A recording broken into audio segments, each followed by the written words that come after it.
Just days after President Donald Trump took gloves off of immigration enforcement, a raid in New Jersey is already causing outrage. Newark Mayor Ross Baraka notes that this warrantless raid that targeted a local establishment is not only causing terror in the community, but has ensnared American citizens, including a veteran. Baraka wrote in a statement that, quote, Newark will not stand idly by while people are being unlawfully terrorized. I'll get to the unlawful part. This raid, of course, was among others. As of Thursday, the agency had announced that it had made a total of 538 arrests, which, when you compare it to Biden's numbers, those are rookie numbers. All right? Not really all that impressive. Because under the Biden, the agency actually averaged more than 450 arrests a day. So, I mean, Trump's numbers, not all that impressive when it comes down to it. But this latest raid, by the way, and that's along with, or I should say it's dealing with the context here where you have immigration, Border Patrol, that is actually going to go after immigrants in non-traditional areas, right? Churches, restaurants, basically anywhere there are suspected undocumented immigrants. Now they have the freedom to go and apprehend people, and yet they're still pulling in 538. Just a little bit more than Biden. So, not very impressive. Now, as I mentioned, this latest raid was at the Ocean Seafood Depot in Newark's Ironbound section. Now, the business's owner, Louis Janota, told ABC7 that ICE agents had asked people for documentation, specifically 3 workers. Hey, where's your papers, please? You know, because we're that kind of country now. Papers, please. And, of course, when they were not able to show the relevant papers, they were detained by police. Now, Janota also said, I feel like we have to be a country of law. Well, that's interesting because we just, Donald Trump pardoned all the January 6th rioters, including the ones that assaulted police officers, okay, and is a felon himself. But no, we have to be a country of law. But we have to go after bad people. Not working people. These are family people. These are the people who show up to work every day. Here's the thing. It doesn't matter to them, okay? Donald Trump said, I'm going to go after all the illegal immigrants. And that's what he's doing. Why are you surprised? Why is anybody surprised? This is exactly what Donald Trump voters voted for. They're giddy. They're like, yes, get them all out. We got to get all out the immigrants nuts. Then the egg prices are going to go down. Which, of course, is not happening. It's actually going up because it doesn't have anything to do with egg prices, immigration. But anyway, this is what you voted for, guys. Congratulations. Look, the criminal alien lie is just that. It's a lie. The vast majority of undocumented immigrants are, other than how they got into the country, obviously, law-abiding. Okay? They're working people who have families. Okay? They have friends. They pay taxes. They raise their children. They try to stay under the radar because they don't want to get deported. So they're not out there doing crime. Okay? Their only crime is crossing an imaginary line on a map. Now, I'm not saying that every single immigrant is an angel, right? No, there are some that do mess up and get caught, do crime. Some do terrible things, right? The people that, the guy that killed Lincoln Riley, for example, that does happen. That just means they're human beings, and that some of them are good, and some of them make mistakes and do bad things, just like anyone else. But also, just like anyone else, the vast majority of immigrants just want to work and live their lives. That's it. That's it. But it would make so much sense to try to give these people a legal pathway to citizenship, which would allow them to both live and work here legally and actually, you know, partake of American society. You want people to assimilate, right? Well, they're not going to assimilate well if you have to, if they have to hide to avoid being deported. Okay, and look, we need major reforms to our immigration system. Okay, but here's the thing: they're already here. They're doing the work. They're paying the taxes. Why don't we give people the chance to become Americans? I don't care if they came in the wrong way. Give them a chance. But instead, what we're doing is that we're allowing the American Gestapo to hunt them down and throw them in caves. Are you hiding enemies of the state? The undocumented immigrants? Well, we must come after you. Look, these raids are not only problematic for all those reasons, right? They also could be a violation of the Fourth Amendment, okay? Because, hey, you kind of have to get a warrant. But not only that, but it's also a violation in the fact that they're ensnaring American citizens alongside supposed undocumented immigrants. This includes a veteran. In fact, Janota told Pix 11 News one of the guys was a military veteran. And the way he looked to me was because he was Hispanic. He is Puerto Rican and the manager of our warehouse. Now, Puerto Rico is part of the United States. It's not an official state, but they're American citizens. Janota also said it looked to me like they were specifically going after certain kinds of people. Not every kind, because they did not ask me for documentation or my American workers, Portuguese workers, or white workers. Once again, Puerto Rican worker, that is an American worker. So, but look, this is racial profiling, obviously, and not only did they racially profile a veteran, but also when he, had military documentation, they were like, don't believe, we're not buying it. We're not buying it, alien. We're not buying it, undocumented criminal. We're just not buying it. We're not buying it at all. And then they illegally detained him because he's an American citizen, and this was a warrantless raid, and there were no charges on him. They illegally detained him anyway. That's what's going on here. This is only the start. All right. This raids like this is only the start. I mean, the thing is, again, ICE officers, they're not allowed to enter private property, as I mentioned before, including employee-only areas in businesses. You know that whole thing about private property that Republicans love to point out? Private property. We got to protect the private property, except from the government. Wait a minute. That's the whole purpose of the Constitution is to protect our civil liberties, right? Which includes our right to private property. But no. Apparently Republicans are like, don't care. Okay, ICE is like, don't care about private property. We're going to go in there anyway. And we're going to do it without due process. Again, there was no valid search warrant. There was no warrant signed by the judge. This was warrantless. And also, in order to go in, you have to have a probable cause to arrest. Being suspected of being an immigrant without documentation is not probable cause. But, facts, they don't matter. All right? Facts don't matter to them anymore. They've gone full Gestapo.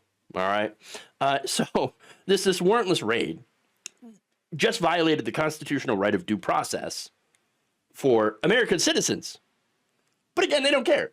Here's what they put out for a statement talking about this. U.S. Immigration and Customs Enforcement may encounter U.S. citizens while conducting field work and may request identification to establish an individual's identity, as was the case during a targeted enforcement operation at a work site today in Newark, New Jersey. And that's it. They didn't address it in anything else. So basically what I get from that is if you're even near an alleged undocumented immigrant, which, let's be honest, anyone who looks Latino, if you're near one, or if you are one, then prepare to have ICE come in, interrogate you, and if they're unsatisfied with the answers, they will arrest you and detain you. Just know that that's the reality of the country we live in now. And if you're a citizen who voted for Donald Trump and you also happen to be Latino, well, just know that that's exactly what you signed up for if it happens to you. On Thursday, Representative Andy Ogles, he's a House Republican, introduced a plan that would allow for Donald Trump to seek a third term in office. Because of course, right? Beta male. Look, this was obviously a way to try to add an amendment to the Constitution, to amend the Constitution. And so it's very unlikely that this is going to happen. I mean, first, a proposed amendment must be passed by 2/3 of both houses of Congress. Even though Republicans do have majorities, they do not have that much of a majority. It also needs to be ratified by the legislatures of 3/4 of the states. So about 38 states. I don't think they have that much either. 2/3 of the states could ask for Congress to do a constitutional convention, but even in that case, it still would require 3/4 of the states to approve of the amendment for it to pass. So basically what I'm telling you is there is absolutely no chance in hell of this happening, right? Of Donald Trump being allowed, having the Constitution literally get changed for Trump to serve a third term, okay? And so, and by the way, even if it did, right, it's only designed to help Donald Trump. Why do I say that? Well, look, Ogle's amendment would only would allow any president to serve a third term only if their first 2 terms were non-consecutive, which is exactly what happened to Donald Trump. That means no third Obama terms. But, you know, which I'm sure, of course, Ogles was very careful to try to prevent. Can't let that happen. Yeah, that's right. And now Ogles said in a statement, it is imperative that we provide President Trump with every resource necessary to correct the disastrous course set by the Biden administration. He is dedicated to restoring the republic, Beta and saving our country. And we as legislators and as states male. must do everything in our power to support him. Beta. This is a great example of how cucked House Republicans are to Donald Trump.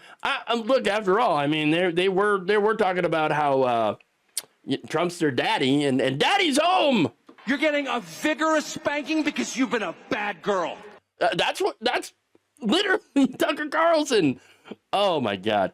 Now, in addition to the obvious ass-kissing statements from people like Ogles, you have House Republicans that have been putting out bills like, for example, Marjorie Taylor Greene with a bill to rename the Gulf of Mexico to the Gulf of America. Just nonsense. There are other bills from Republicans that call for the taking over of Greenland and the Panama Canal. So, I mean, these are not serious bills. These are not serious people. But they are putting out things that make Trump very, very hard and happy. Just saying. I'm sorry to put that imagery in your head. Insurrection is about to be. But it's really not. Okay. I'm sorry, but it's exactly what's going on. Okay. And look, on a more serious note, it's probably part of a distraction from the fact that grocery prices are up and they will go up thanks to the immigration raids. And of course, egg prices. It also is a distraction from the fact that Trump is going to be trying to cut taxes for the rich even more. The fact that one of his orders actually raised the price of prescription drugs by undoing one of the executive's Biden executive orders on that, and on and on and on. Right? It's just only a whole bunch of ways to help himself and his rich friends. I mean, this has been a gish gallop this entire week of dumbass legislation and terrible executive orders. But this legislation like this that actually requires Congress has no chance of passing, which is a waste of time and money, our money, taxpayer money. I mean, how does this make the American people's lives any materially better? Oh, right, it doesn't. That's not the point. Okay, it's not the point at all. They don't really care about us. They don't really care about the average voter and helping to, make sure that we have health care, that housing is more affordable, that food is affordable, things like that. All the stuff that they promised on that front during the campaign, never going to happen. But all the horrible stuff, like the immigration raids, well, that's actually happening. And so, yeah, that's the terrible, they're ending the DEI. Once again, I got to ask, how's that going to help you afford groceries? Yeah, exactly. Now, that said, getting back to Mr. Ogles, right? And distractions. This could be a distraction for the fact that he is under a campaign finance investigation. Oops. Representative Becca Balint, Vermont Judiciary Committee member, noted, I don't think he wants to talk about the campaign finance fraud that he is accused of, and would like us instead to focus on what a committed Trump sycophant he is. Yeah, so, and of course there's another word for that. Beta. Truly pathetic. Voters from Tennessee deserve much better. And then, of course, you have Representative Steve Cohen, who is another judiciary member, talking to Axios, saying simply, quote, 2 terms is enough chaos for any nation to endure. Yes, true. I have to wonder, though, personally, if Andy Ogles is angling for a pardon ahead of time. If that, investigation finds that he's been doing some campaign finance fraud, then yeah, he might need one. So, maybe this is his way of saying, no, I'm the bigger Trump ass kisser. I licked the boot. I deep throat the boot. I don't know. It could be. It's super pathetic. And it's also really pathetic just how subservient the entire Republican Party has become to Donald Trump. But as I said before, I guess they meant it when they said, Daddy's home. Embarrassing. People on the internet are now trolling Trump's anti-DEI snitch line. And it's awesome. Now, this tip line, of course, was created to encourage federal employees to rat out their colleagues for daring to work on diversity issues. Because, of course, they put out this, statement, these memos. Trump had ordered all the DEI has to be gone. We got to get rid of the DEI. I know that's one of his big priorities, right? So as a result, Acting Secretary of Veterans Affairs Todd B. Hunter sent out a memo on Wednesday to staff at the VA saying, we are taking steps to close all agency diversity, equity, inclusion, and accessibility. Oh no, accessibility. Offices and end all DEIA related contracts. He then, of course, ordered workers to report any contracts that may have been signed since November 5th that, quote, obscure the connection between the contract and DEIA or similar ideologies. Failure to report this information within 10 days may result in adverse consequences. We're going to come after you if you dare do accessibility or diversity or inclusion. You better not be inclusive. Better shut everybody out. Shut them all out. Unless they're all white men, basically. Great, lovely. Charles Ezel, the acting director of the Office of Personnel Management, also sent his own memo to agency heads on Tuesday, encouraging them to send a letter to employees asking them to report, quote, efforts by some in government to disguise these programs by using coded or imprecise language.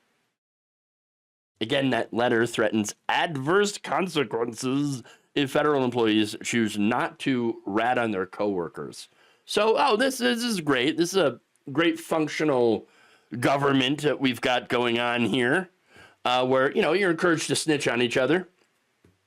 Nothing bad ever happens when we do that, right? I mean, now, the letter also says that workers can expose their colleagues by emailing a tip line at DEIAtruth@opm.gov. And here we go with the DEI Truth. Wow. DEIA Truth, sorry. Sorry. It just, the whole thing is so ridiculous. And it's happening all over. Every agency in the government is now doing this. Now, of course, how the workers taking it. Now, some of them are pissed. They're leaking all over to Ken Klippenstein, over at his Substack. On Thursday, he posted this. I've gotten more leaked documents in the past day than I've gotten on any other day ever. And the leaks for me were already so commonplace that somebody even made a rap about it. Yeah, I'm going to have to check that out. He also said in the past 24 hours, over 24 people from across the federal government leaked to me various internal directives and memos killing their agency's DEI programs. One angry official even sent me Elon Musk's new official White House email address, which he was then able to verify. Is that not sad? Elon Musk has an official White House email address. Wait, is it a .gov? Because he's not a member of the government. I don't remember anybody electing Elon Musk. Yeah, that is a problem. Now, Ken writes, the links are tantamount to a declaration of war against the president and his agenda. Because it's stupid. I mean, you're going to spend all this time, I got to go after the DEI, diversity. I don't understand. I don't understand the right. I don't understand why they're so mad at, like, oh my God, we're trying to make sure people can get jobs. Wow. Wow. Now, aside from the leaking from within, Trump's anti-DEI tip line is being spammed with fun things. For example, movie quotes, colored pencil drawings, and these examples. Golf handicaps are a DEI plot. We need to ban golf handicaps in our great country ASAP. This is nothing more than DEI for bad golfers. Why should good golfers have to give a few strokes to those who are undeserving golf failures? Oh, I see what you did there. Okay. This election is about the people. No, it's not. Tallywhacker. Okay, anyway. Hello, I hope this email finds you well. We have a government-funded program here in my state called the South Carolina Rights of Tenants Under Management that have seen a recent trend of new hires over the past 3 years that aren't who I expect they should be. Such as someone with pink hair, another wearing fingerless gloves, and other people I don't have to interact with on a daily basis. Attached to this email, you'll find an image I took back in 2022, right around when the previous administration was heading out, before being replaced by whatever this gaggle of gender-fluid guppies is supposed to be. Please do something about this. Signed, a concerned citizen. Oh no! It's nothing but Sexual anarchy. oh no! Pink-haired communist. And finally, hello, I'd like to report a government employee who's engaging in biased hiring practices. Ooh, this is a good one. Specifically, they are ignoring all measures of skill and merit in favor of hiring people who they believe have been victimized. Whoa, this is obviously unacceptable. This person even appointed an immigrant, a failed businessman with a drug addiction, to lead an initiative on government efficiency. I think we all know who he's talking about. All because he claimed people like him weren't being fairly treated. While it is true that this country has a long history of discriminating against Nazis, that's no reason they should get special treatment in hiring. Please take action and correct the DEI practices of the Trump administration. Now, in case you were wondering who this was. Elon. Now, this is just some of them. Other social media users have discussed doing things like sending the account the scripts of the B-movie, which is fun, Spaceballs, as well as making Dirty Simpsons references, signing it up for porno sites, the Satanic Temple, and LinkedIn. Oh, please, anything but LinkedIn. And reporting their unnamed white coworkers and Trump nominees as unqualified diversity hires. I love it. It is great. That said, Jeff, how do you know that these emails are even reaching them? I mean, it's one thing to troll, but you got to know that, like, they've got to be taking some steps to not, to put a stop to this, right? To make sure that they don't get trolled. I mean, remember the last time they put out a tip line? Same thing happened. They got trolled. You'd think they would learn. But no, they didn't. Of course not. A test email HuffPost sent to the OPM email account did not bounce back, meaning that it went through. Somebody got it. I mean, honestly, do you expect them to actually set up filters to prevent spam? No. No, of course not. This is the other part of the Trump administration, of the total Trump experience, I should say, and that is the incompetence. There is so much incompetence. Will continue to be so much incompetence over the next 4 years. It's almost like you combine, well, I should say, you don't even have to combine anything. One core component of fascism is the rank incompetence. From all these, apparently, these DEI hires. Okay, unqualified DEI hires. So, that's irony. I'm not saying you should troll this or anything. That's not the point of this. But I'm also not saying that you shouldn't troll them. So, you know, whatever happens, happens. In what was a case of mistaken identity, Representative Lauren Boebert was confused for an intelligent person. No, I'm just kidding. But she did, however, confuse a woman going into the bathroom for a transgender lawmaker. Wait, I thought they could always tell. Isn't that what they keep saying? Oh, you know, we can always tell. We know you're a man in disguise. Except no, they can never tell. Okay? And what happens is that they usually end up getting their disgusting transphobia all over someone who is not even transgender. As if it's, you know, not bad enough to get your transphobia everywhere. Directing it at the wrong person, it's not worse, but it's almost worse. Okay? Almost worse.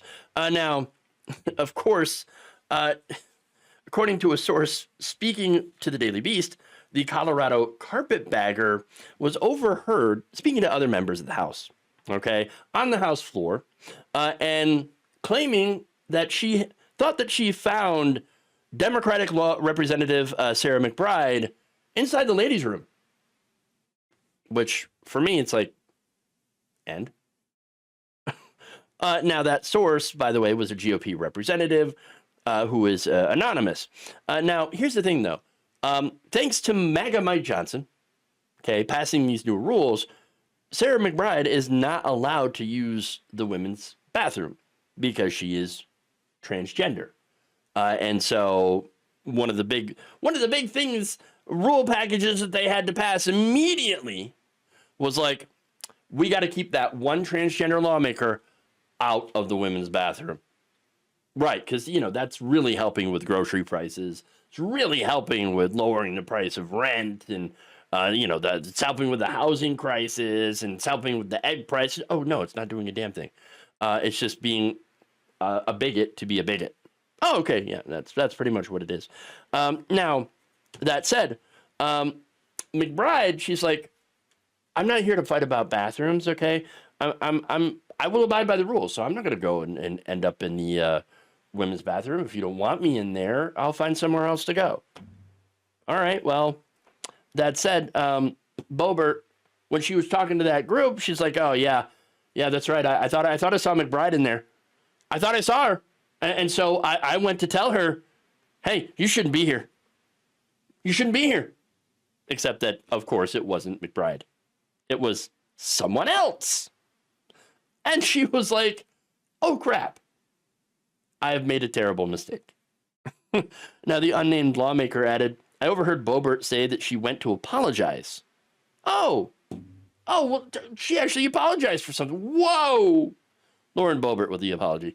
Now, there's someone else, and it's not just this one GOP lawmaker that's unnamed. There's also a Bloomberg reporter who had witnessed Boebert storm out of the bathroom looking for security.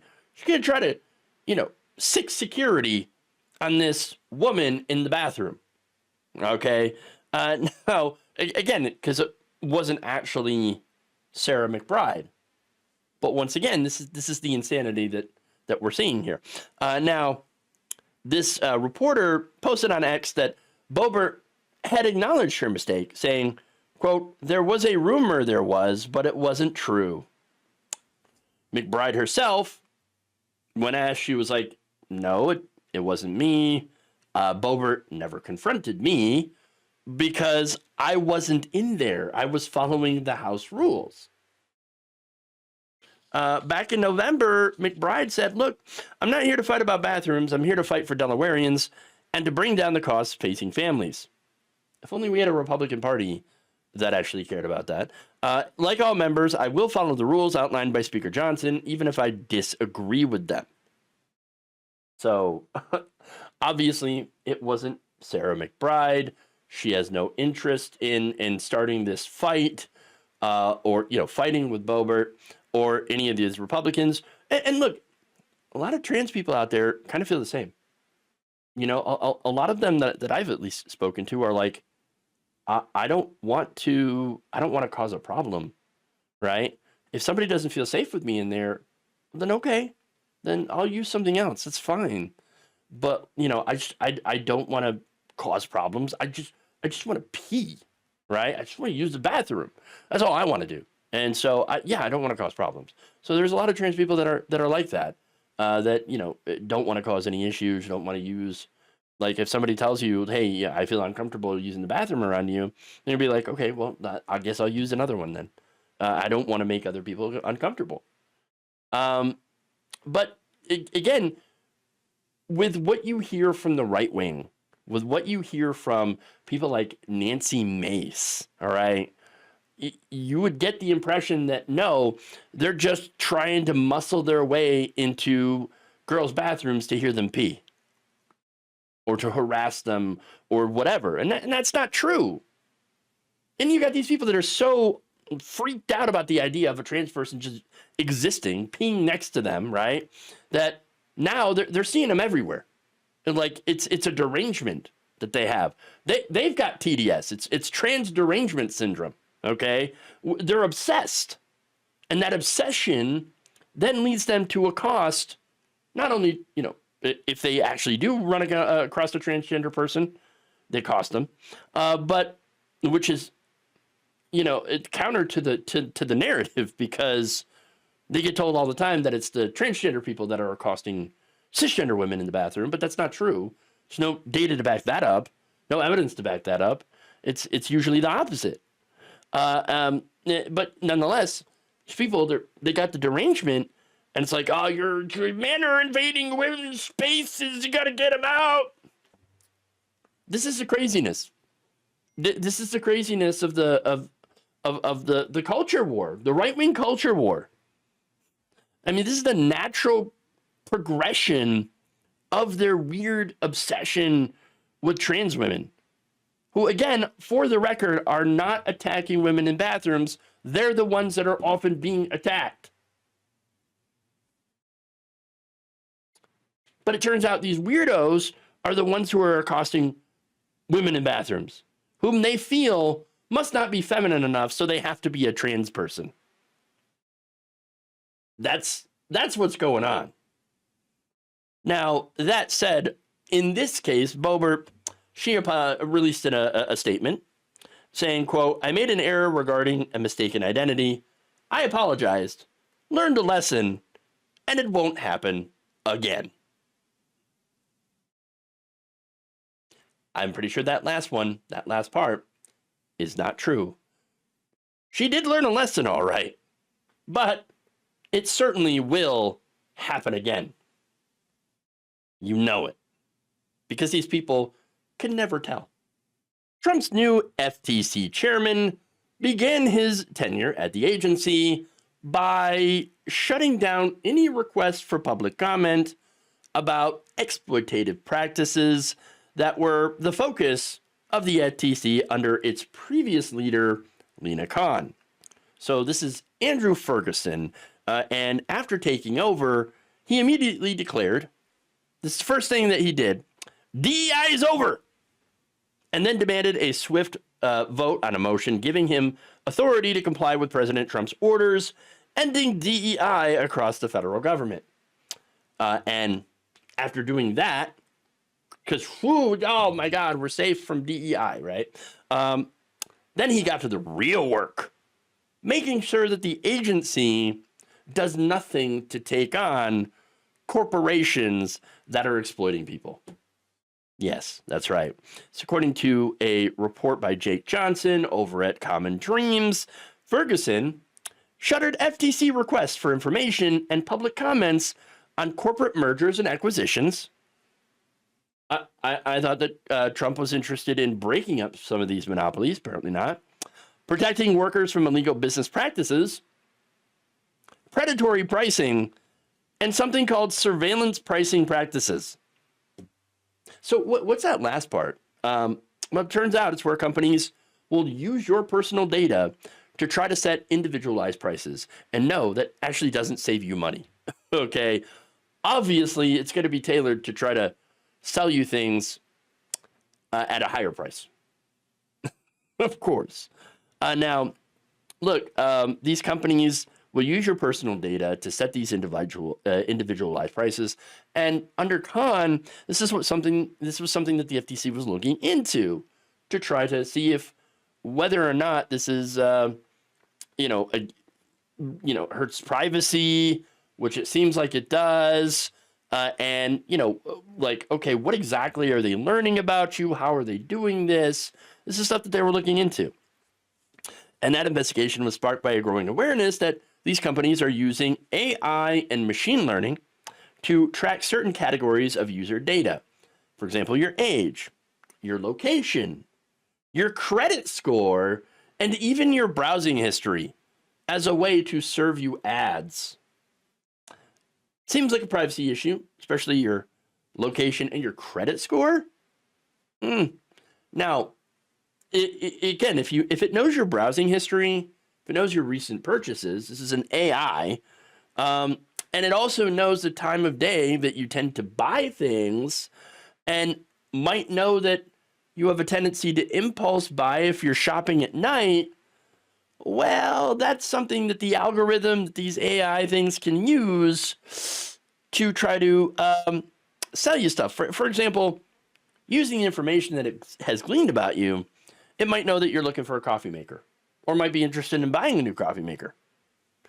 And then it might say, well, this person has a tendency to impulse buy at this time of night, so we're going to serve you an ad for a coffee maker individualized to you at a time we know that you will impulse buy it at a higher price. Yeah. And of course, you're not going to even realize that they're doing it. You'll just see like, oh, a coffee maker. Oh, hell yeah, I was thinking about that. Sure, why not? And then, you find out that you overpaid for it. So that seems pretty dystopian to me. And I'm sure I'd be very curious to know if it didn't sound dystopian to you and why. But it feels dystopian to me. That said, Ferguson shut all that down. And he's like, oh, no, all that's fine. I don't care. I'm here to protect corporations. But the real problem here, I need to protect you from DEI. That's right. So now some of his Democratic colleagues on the FTC were like, wait, what are you doing? Are you sure this is what you want to focus on? Is this your priority? And yes. Now, for example, Commissioner Alvaro Bedoya said in a statement on Thursday, Andrew Ferguson could have made his first public act as chairman a motion to study the rising cost of groceries. He could have acted on a pending public petition from a group of wall and ceiling contractors to investigate how law-breaking contractors can effectively rig contract competitions in the commercial construction industry. Now, that sounds like that could be incredibly relevant to the housing crisis. Okay, overcharging contractors, which means housing prices skyrocket as a result. And we're already in the midst of a housing crisis. So, yeah, that would be important to look into. Bedoya continued, Chairman Ferguson could have done any number of things to actually lower the cost of living and create opportunities for American businesses and workers. He did none of them. Instead, he canceled DEI. Well, what did you expect him to do? Did you expect Donald Trump to keep Lina Khan? No. I know for all the you don't understand, the Republican Party is pro worker. We're pro consumer, right? All that stuff Trump talked about during his campaign was nonsense. It was a lie. He was always going to pick a pro corporate rule to run the FTC. He has the wealthiest cabinet ever assembled. Tech billionaires. Okay, they're called the brawligarchy, right?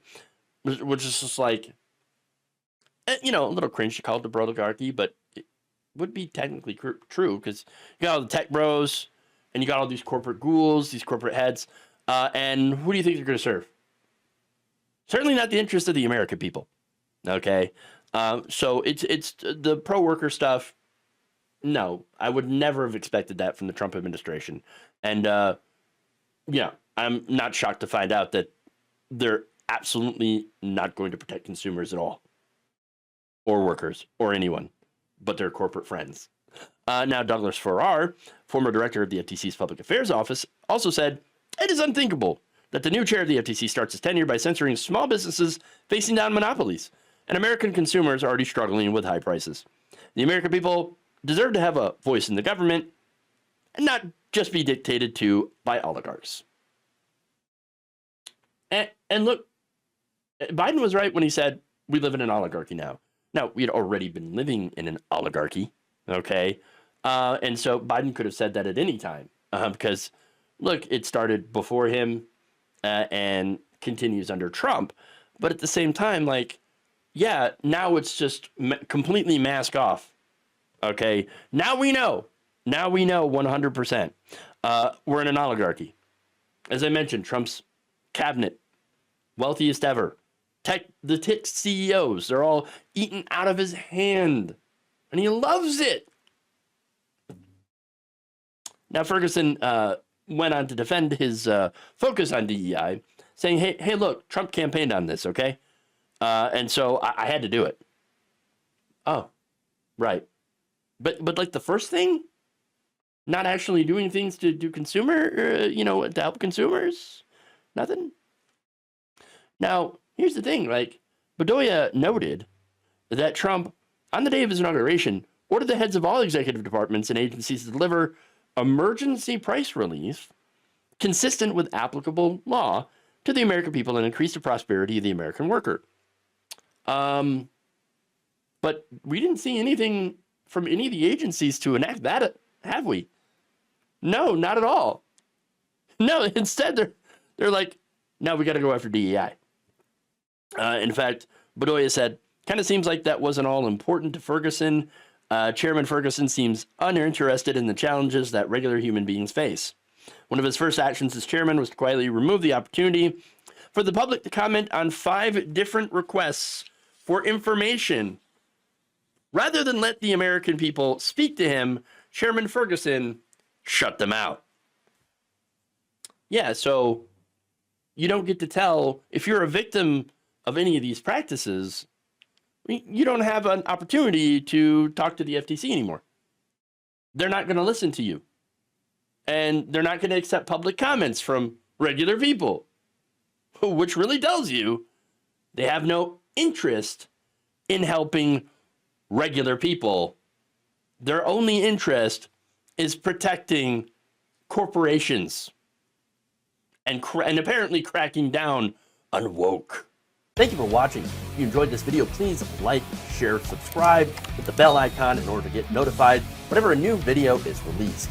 And if you want to support independent, progressive media through this difficult time where it seems like everybody is shutting down, you can become a member on our YouTube page, you can become a subscriber on Facebook, or you can go to my Patreon. It's patreon.com/Jeff Waldorf. Thank you.